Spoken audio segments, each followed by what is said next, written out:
গুলো এই যে ছিঁড়ে ধুয়ে নিলাম। এখানে পেঁয়াজ কুচি আর কাঁচা লঙ্কা আছে। কড়াই বসিয়ে দিয়েছি।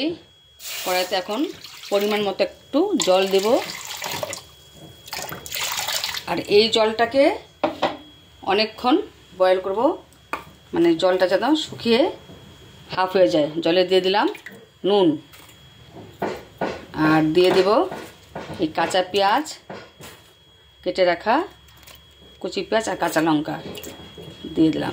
এখন জলটাতে শাকটা আধা ফুটা হলে ঢালবো, তার আগে একটু হলুদ দিয়ে নেব। এই জল অনেকটাই ফুটে গেছে। এখন জলে দিয়ে দেবো একটু পরিমাণ মতো হলুদ, বেশি দেবো না, শাকে বেশি হলুদ লাগেও না, একটু দিলাম। এখন শাকগুলোকে ছেড়ে দেবো। জলটা হাফ হয়ে গেছে শুকিয়ে প্রায়।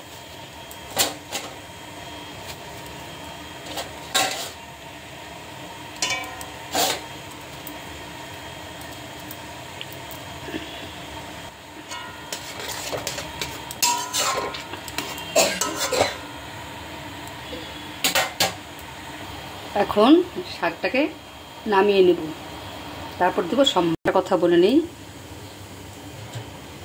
এই ঝোল শাকে মাছ দিয়েও করা যায়, তাই আমি এনে রাখা পুঁটি মাছ ভেজে ঝোলে দেব। দেখো, কড়াই গরম হয়ে গেছে, তেল দিয়ে নিলাম।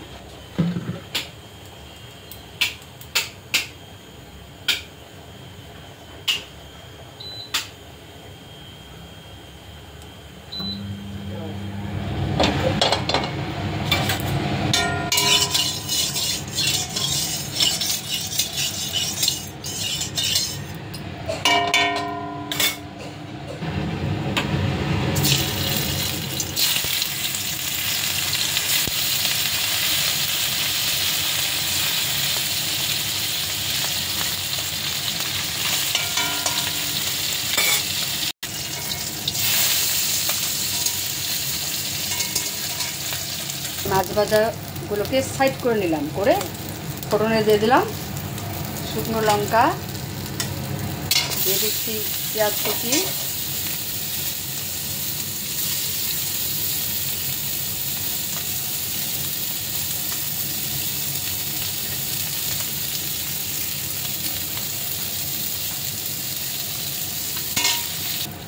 এই পেঁয়াজগুলো ভাজা হয়ে আসছে।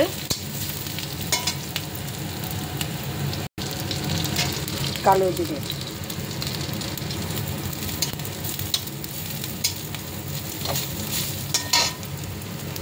এখন দিয়ে দেবো সম্বার। হলো পাঁচ শাকের ঝোল। পছন্দ হলে তোমরা বানিয়ে দেবো।